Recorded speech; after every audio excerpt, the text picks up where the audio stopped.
morning, guys! Good morning, friends! And nandito na tayo ngayon sa ating hotel in Fukuoka. From Busan, sumakay tayo ng Korean Air.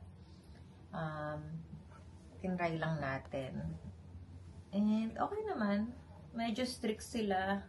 Hindi ako pinayagang mag-vlog, mag-take ng pictures dun sa plane. Actually, pinadelete yung clip na video ko pagkapasok ko sa plane. Okay lang. Wala naman masyadong ganap. Nakakatawa kasi nung nag-land na yung nag-touchdown na yung plane. Tapos, biglang lumipad ulit. Sabi ko, wala. Ba't ganun? Saan ba tayo maglaland talaga? Sa Osaka? Yung pala, ma-traffic daw. Kaya, kinailangang umikot-ikot muna. Lumipad-lipad muna. Tapos mag-land ulit. So, natakot ako ng very, very light. Kasi, di ba, ang daming nababalita lately ng mga Korean Airlines na nagka-crash, nagka-falls, So, pero very, very light lang naman. Tapos, after that, nakausap ko yung mga katabi ko. Very friendly naman sila, Japanese. And, nagkwentuhan lang kung saan ako pupunta, anong ginagawa kong work, yun. Parang mga new friends. And, winelcome nila ako sa Japan. Taga Kyushu. Medyo nahirapan sila mag-English, kaya gumagamit kami ng translator app. Nakakatuwa. May tour ulit tayo ngayon, first day. Medyo masama nga yung pakiramdam ko since last night. Yung tiyan ko. Parang, actually, nagsuka ako ng tubig. Puro tubig yata ininom ko. Tapos, itong tubig nila dito sa hotel, drinkable. So, hindi ko alam kung may factor ba to na drinkable ba talaga to. Kaya, sumasakit yung tiyan ko. Tapos, yung food sa plane, ito actually, hindi ko nakain kahapon. Yung sandwich binigay sa amin. Breakfast ko na lang ngayon. Tinatry kong kainin. Paano, diba? May laman yung tiyan natin. Bago tayo uminom ng gamot. Ito, nag-iron supplement kasi ako, low blood. Tapos, nakatulog naman tayo ng mahimbing dito sa ating kama. Very, very comfortable yung bed. Sige, magro-room tour na lang ako pag maayos-ayos na yung kwarto. Siguro bukas. For now, nagre-ready na tayo for the tour. So, itong tour na to, ito talaga yung reason kung bakit ako nagpuntang Fukuoka. Yung wisteria flowers. Unlike others na excited sa sakura, sa cherry blossoms, ito naman purple. Diba? Purple lang makikita nating flower. So, sana marami. Sana makakita tayong magandang sceneries for today. As aside from that, may mga iba pang pupuntahan. So, ano oras na ba? 8:03 na. Ang meeting time is 8:50. Doon lang sa Hakata Station, which is 4 minutes away from our hotel. So, yan. Lagay ng panahon. Medyo uulan daw konti this morning, pero all afternoon, okay na yung panahon.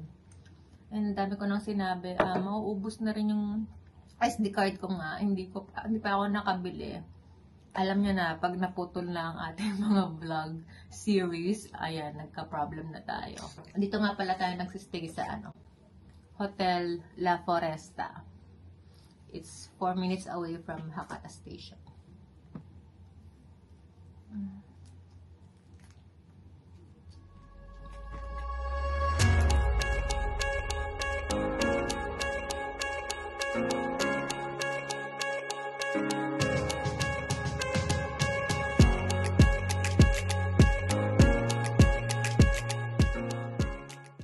Guys, medyo umuulan.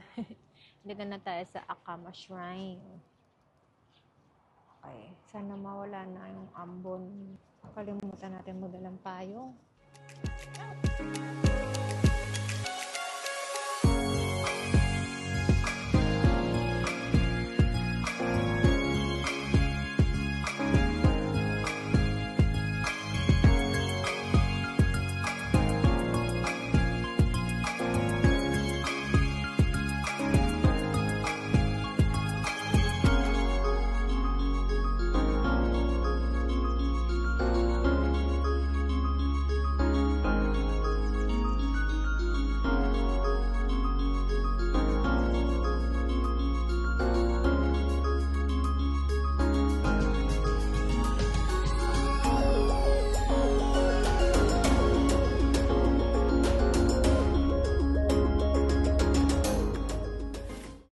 muna tayo sa Goshuin.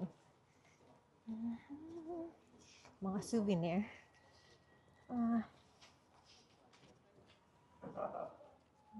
May nakasabit pa sa puno.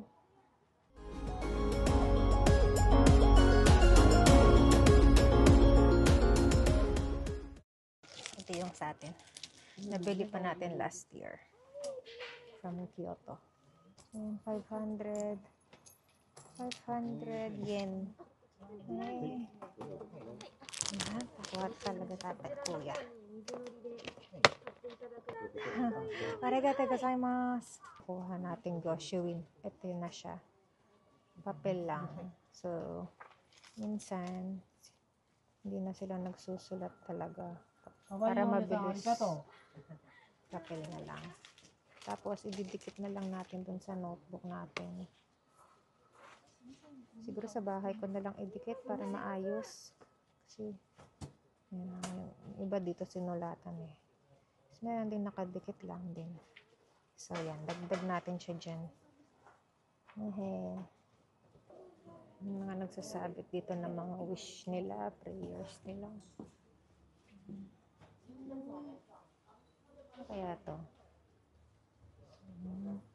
Grabe, no? Daming pagkakagastusan. Ang dami nilang 300 yen. 300 yen.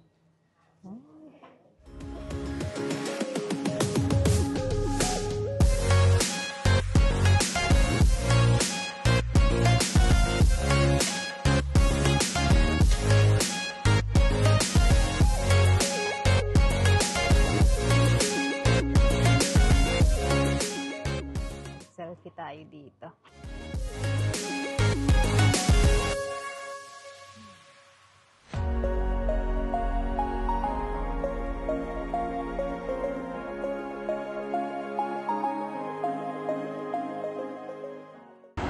So, yan na nga guys. Naubos na yung memory card natin. So, mag-cellphone muna ako. Di ko alam kung maayos pa itong pag-record ko sa phone. Sayang naman. Sa first stop pa lang tayo. So, try natin mamaya maghanap ng SD card para yung mga susunod na araw natin meron tayong magandang footage. Ay. So, cellphone muna gamitin natin for the rest of the day. Ang peaceful dito. Super tahimik talaga sa Japan. Okay, tawid na.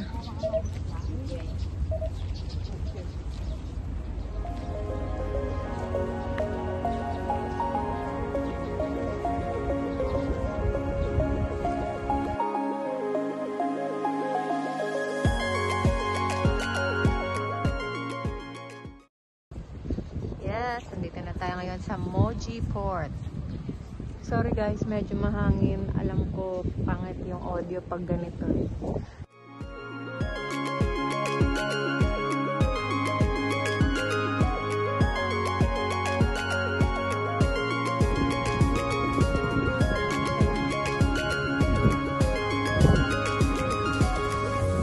Nato House.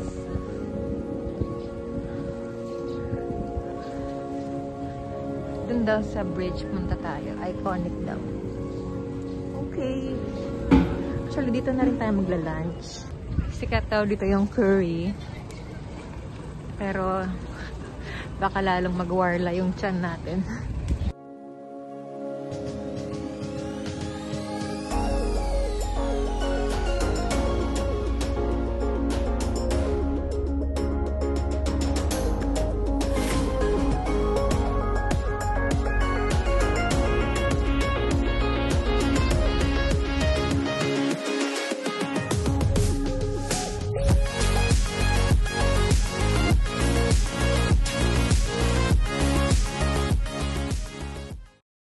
Grabe, ang dami pa rin nagpupunta dito kahit umuulan, no?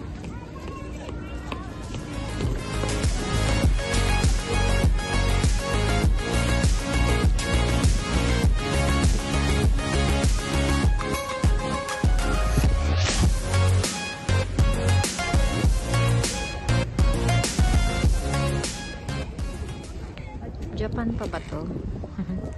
May ganitong lugar pala sa Japan.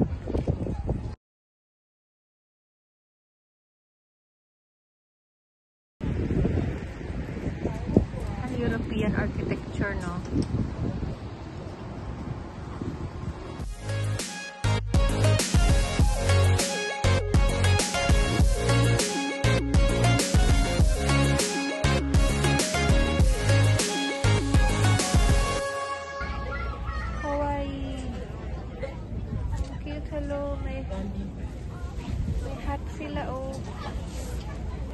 Mga cute things binibenta dito. Pang mga aso, pang mga baby, mga alahas. Ano to? Mga pang display sa bahay. Ano to? Display lang talaga siya. Cute. Panglagay yata sa mga wall. Sa pinto. Ayun. Earrings. Tingin tayo kung may maganda. Gandang mura. Cute ng mga earrings dito eh. Pati sa Korea. Kawaii. Gusto mo lang. Mahal, diba? Almost 1,000. Ano bang mumurang? Mumurahan. 1,400. Cute, kakaiba. Unique. Unique. Tingin pa tayo.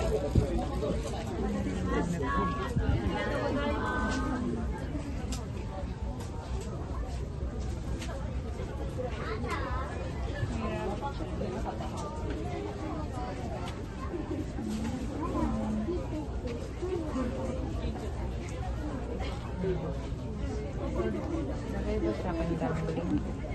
Ako naman susuot to. 2,000 yen. Kung ano-anong lalagyan ng mga drinks. Leather goods. Ang haba pa doon.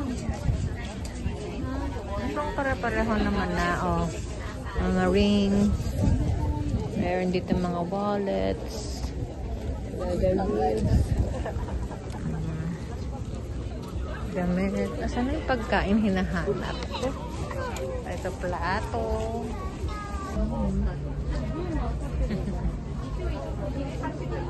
Ano ba yan? Cute. Ito pang dolls. Cute naman. Ano ba yan? What is that you're selling? Hello Kitty pa, oh. Price? Chicken yata. Price. Ako na ng greasy.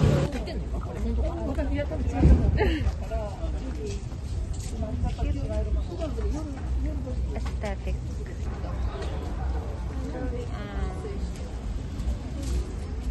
Cute ng shop ni ate. Yung mga dried flowers. Ito o kaya to? Saan kaya yung sinasabi? Ganda o. Lagay mo sa vase. Guys, nakabalik na tayo sa bus. Aga pa. Dito na lang ako kakain ng nabili kong croquette. Curry and potato. Ito lang yung mukhang kasundo ko. Dahil ang lalaki ng bento. 12:32 pa lang. So, 20 minutes pa bago bumalik yung mga kasama natin. Papagod na ako maglakad. Kain muna tayo dito. Tapos, ito pala yung nabili kong bag kanina dun. Fit ba? Shoulder bag lang na maliit. Nasa, kanata? 3,500 yen. 3,500 yen. Yun lang. Everyday bag. Guys, tikman natin tong curry. Curry daw to.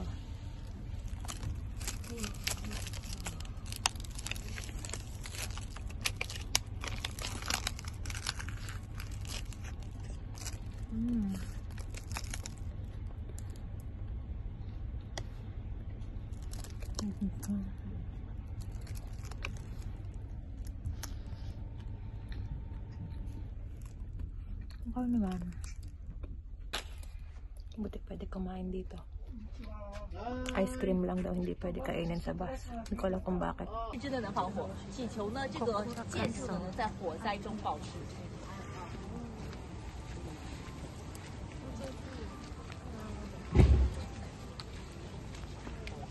Hindi bayad yung entrance. 350 yan yata.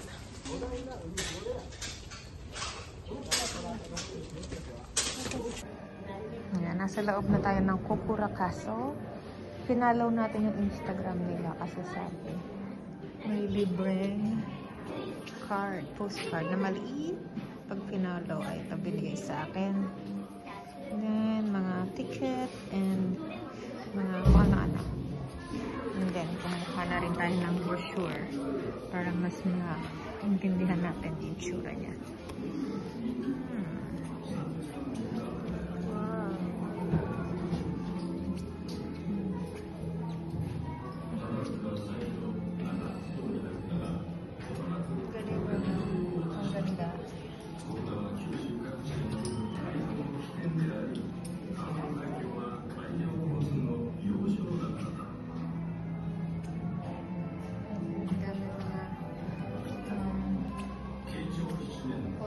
Archery.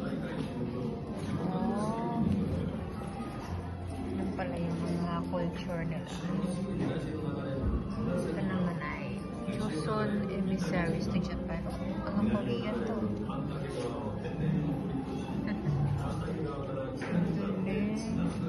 Sino ba to? Ito ba yung mascot? Picturean ko lang.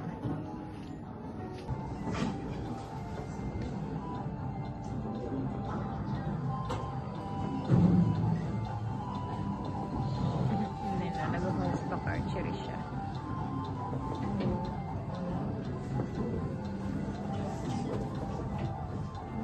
Activities din dito.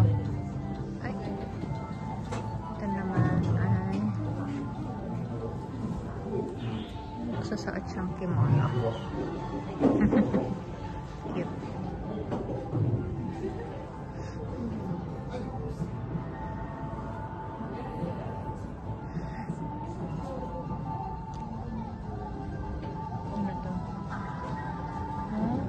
Mga sasakyan nila nun, may taga-buhat. Diba kung sumakay, sinong bubuhat? Nakatanong pa ako. Pwede ka rin mag-costume dito. Kita Kyushu, Kokura Castle. Pwede ka mag-pictorial habang naka-costume dito. Hirap naman magsuot ng kimono kasi tigakit na tayo. Ala, pagod namin. Hindi na go for gold. Ito samurai costume.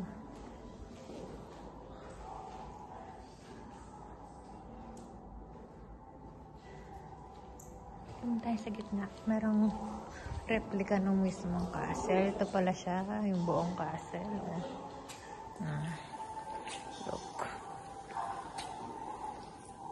Diba? Ang galing ko, Akala ko may glass dito sa ibabaw. Papatong ko sana yung brochure na hulog tuloy. Ano ka papakawin ngayon? Husay mo. Sinira ko yung display. Ang guard. Ay, nanggugulo po. Sorry. Hala, hagdan na naman sa 3rd floor. Kahit baba ko. Sorry guys, ito pinaka-boring na YouTube channel in the whole planet. Walang ka-energy ang speaker niya. Pero, push pa rin natin. Kahit nahulog natin yung brochure dun sa castle. Sorry na. Zuri po. 3rd floor ng Kokura Castle. Sino to? Ah, may kwento, may chismis dito. Oh, sino to? Mysterious Great Swordsman, Sasaki Kojiro. Wow.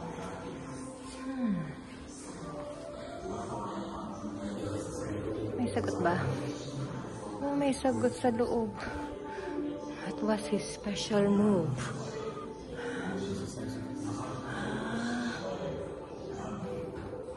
Wow. Was he good looking? Ito mahalaga yun. Wala namang portrait. Walang alam. Handsome actor lang. Okay, fine. The founder Master of Two Sword, School of Fighting, Miyamoto Musashi. Okay. Galingan natin. Yan, mga swordsmen.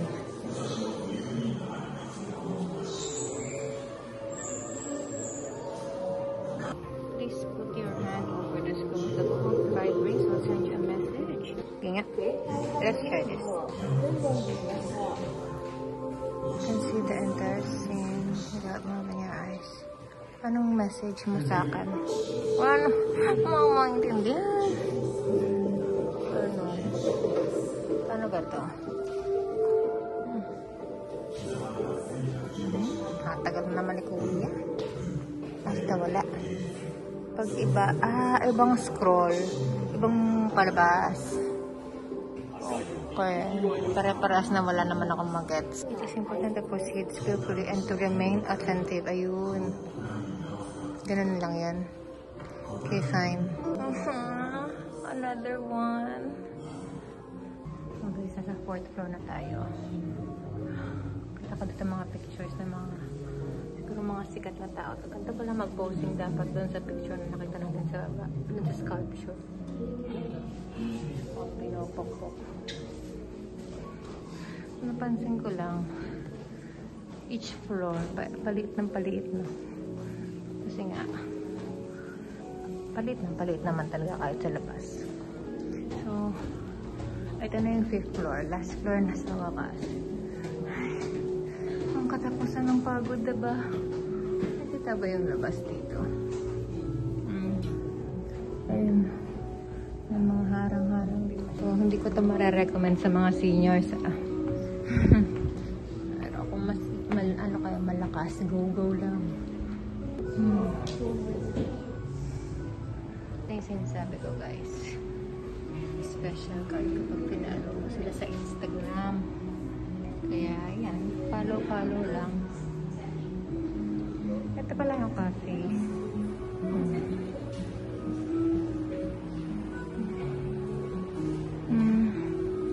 Cafe lang pala yung 5th floor. Wala nang historical things dito.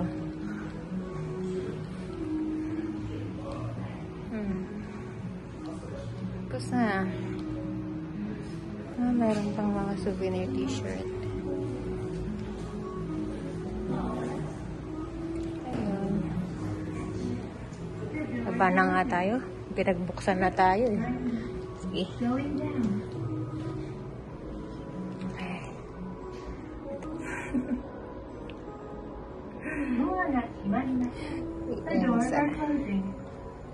May interesting spot dito. Nasa 3rd floor ako. Ay na, may hagdan lang na maliit. Ano kaya to? Tapos may bintana doon. Wala namang ibang pupuntahan. Meron pa ba? Wala. Paka-explain ko ano to. Lumabas agad tayo ng elevator. Akala ko 1st floor na. Sakay ulit tayo.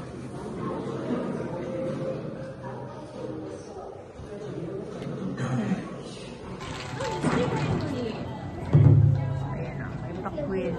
During the summer season, blah blah blah. Tatapa ka daw doon kung tama o mali.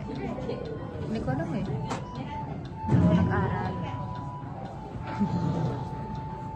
Kung may time. Sige nga, dito tayo sa tama. Answer is correct. 0. Time's up. Tama ba? What's the answer? Mali ako. Wrong pagong tayo. Hindi kasi nag-aral. Hula-hula lang sa quiz. Sabihin ko na nga doon sa receptionist yung brochure na nahulog ko. Kamalatigo pa ako ng king dito. Ng emperor. Ano ba ang exit? May theater pa pala dito. May pasine pa. Ang palabas? Ano naman palabas? Siguro pag may mga special shows. Kuha ulit tayong brochure kasi nahulog natin. Sorry na po. Susumbong ko yung sarili ko.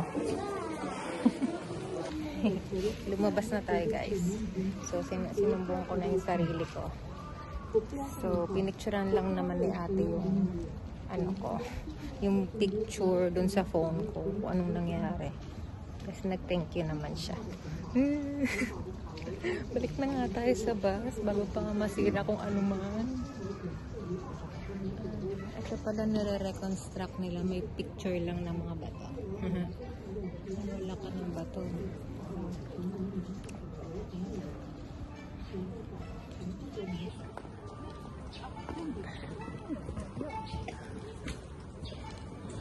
Siguro sa gabi maganda rin dito. May ilaw-ilaw. Medyo umuulan lang kasi pangit magtambay. Dahan-dahan lang pababa. Hala, may samurai. Ito na yata yung magpaparusa sa akin. Dahil sa pinaggagawa ko dun sa loob.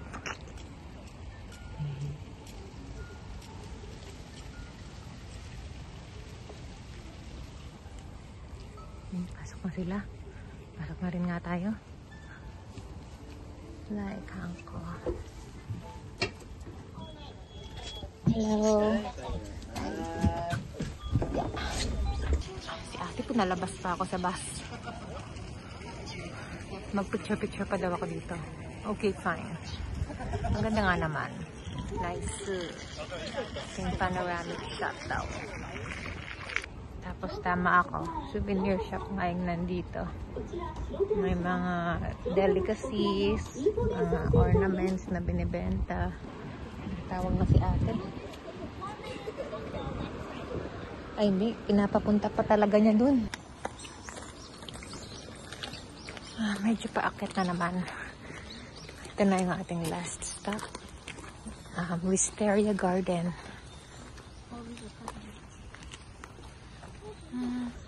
Pinapagapang nila dyan. So, pag full bloom talaga to. Ang ganda. Ayan na, purple. Ang ganda yung wisteria. Pag humaba pa to, oh, romantic.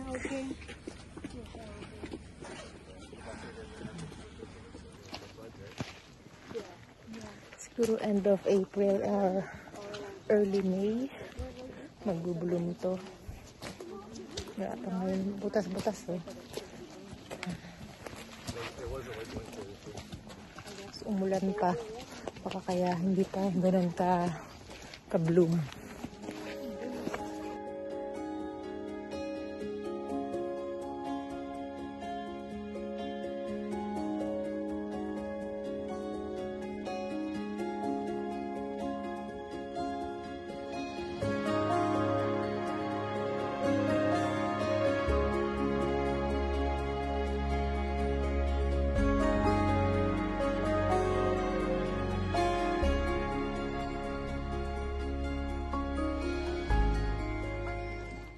Siguro punta kayo dito around May. Baka mas maraming flowers. Tsaka yung hindi umuulan. Timingan niya yung hindi umuulan.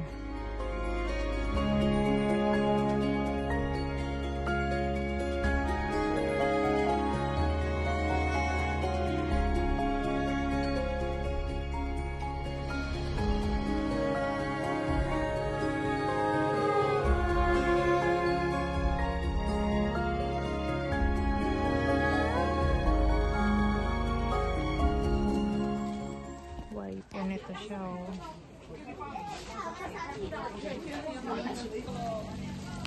Pag nandito ka parang autumn naman. Ayun, oh. Yung Wisteria Garden. CR muna tayo bago tayo bumalik sa bus.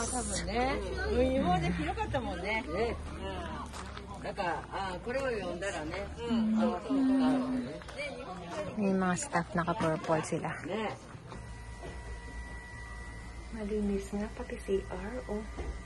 Wow! Sa gitna ng garden. May pa ganun pa, oh.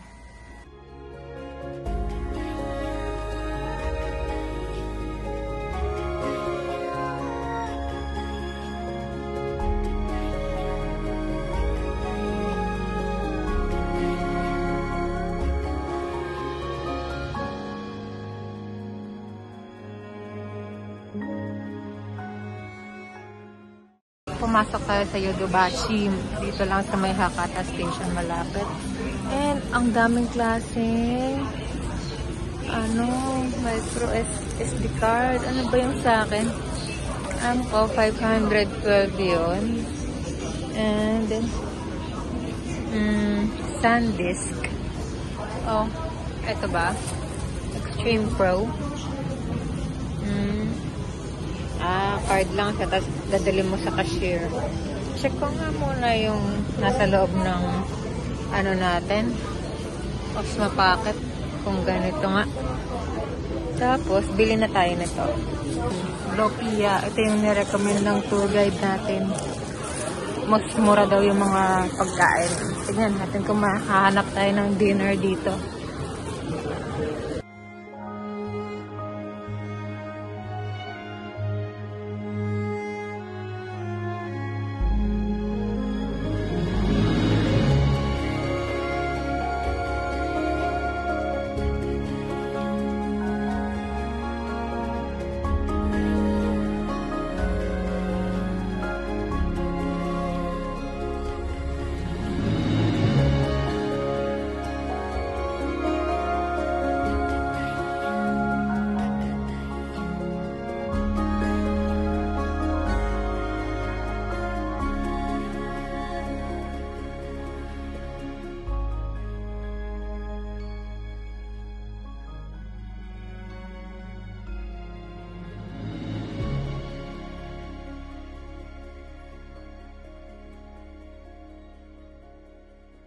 Good evening, and we're back. Naka-success tayo sa Yodobashi. Nabili natin lahat ng kailangan nating bilhin. And ito, gamit ko na yung SD card natin na bago. So, tuloy ang ligaya sa pagre-record, pagbablog. Ito yung nabili ko pala kung sakaling gusto nyong malaman at naghahanap din kayo, yung SanDisk Extreme Pro 256 gig. Magkano ba to? Micro SD siya. Nabili ko siya 14,553 yen after tax refund. So, originally, nasa siya eh. Ang totoong price niya ay 24,255. So, naka-discount tayo, 9,700 yen. Medyo namahalan pa rin ako actually sa kanya kahit na ang laki na ng discount na binigay. Kasi nabili ko yung 512 gig ko sa SM South Mall, 6,000 pesos. Ito, 256 gig lang, 5,000 pesos. Okay naman. Nagamit ko naman ng maayos yung 512 gig. Wala naman problem. Ayun lang. So, sa Yodobashi, sa may Hakata Station. And then, pakita ko rin sa inyo yung grocery haul ko. Nirecommend to nung tour guide natin. Dun sa Yodobashi mismo, sa 4th floor, malaki kasi yun eh. Merong GU, merong kung ano-ano. Meron dong Lopia sa 4th floor. Lopia Supermarket. So, totoo ang chismis. Totoo ang sinabi niya na mura nga yung mga bilihin doon. Tapos ang dami. May mga ready to eat na mga fish products, mga sashimi, ganyan. Tapos may mga meat. Tapos nakakatuwa yung pizza. Mga lumalabas, lang, 200 pesos, 500 yen, ang isang regular size na pizza. Ang dami, ibang flavor. So, sulit. Ang daming bumibili ng pizza. Pero dahil tayo ay mag-isa lang at medyo umiiwas tayo sa mga cholesterol, ito ang ating mga papakita ko sa inyo. Dyan. So, unang-una sa lahat, ang tubig na malaki. 2 liters. Although, yung tubig dito ay sa hotel ay drinkable, parang sumasama yung tiyan ko eh. Kaya, ito na lang muna. Bili tayo ng medyo safe. Tapos, yung aking favorite na green tea. Unlike C2, hindi to matamis, unsweetened to. So, yung totoong lasa ng green tea talaga siya. So, i-ref natin yan para lumamig. And then, may nakita akong grape, grape squash. Hala, hindi ko alam kung soda rice yata to. Mali. Akala ko grape juice lang siya. Mukha siyang mukhang may spiritu. Tapos, eto, bumili tayo yung sikat na palaman sa tinapay. Ayan, masarap to parang lasang melon flavored, buttery. So, isi-spread lang siya sa tinapay.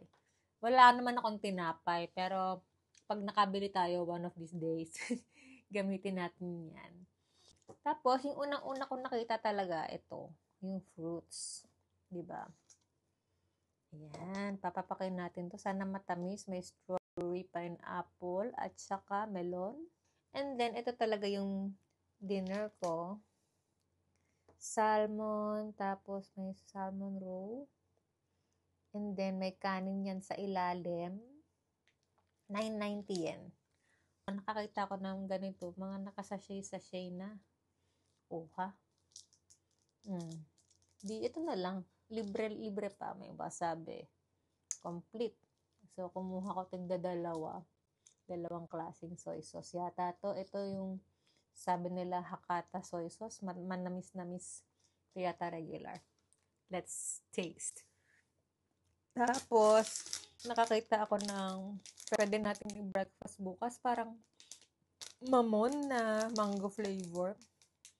For sure, hindi mataas ang expectation ko dito kasi ewan ko kung saan galing yung mangga nila. Pero let's try tomorrow. I-breakfast natin to. And then, last but not the least, may nakita kong kamote. Baliktad. Ayan. Kamote fries. Parang picnic siya. Okay, so lahat-lahat tong nabili natin sa Lopia, parang Hopia, ay nagkakahalagang 2,714 yen. Ang mura, diba? So, magkano yun in peso? Nasa around 911 pesos. Kinash ko pala siya. Yun lang pala ang downside, guys. Dun sa cashier na napilahan ko, cash only. Ewan ko kung merong ibang counter na tikman ko na tong mga to. Ano oras na ba? Magcha-charge tayo ng mga gadgets. 7:47 na ng gabi. Good night. Okay, so happy meron na ulit tayong micro SD card. Tomorrow or the next day.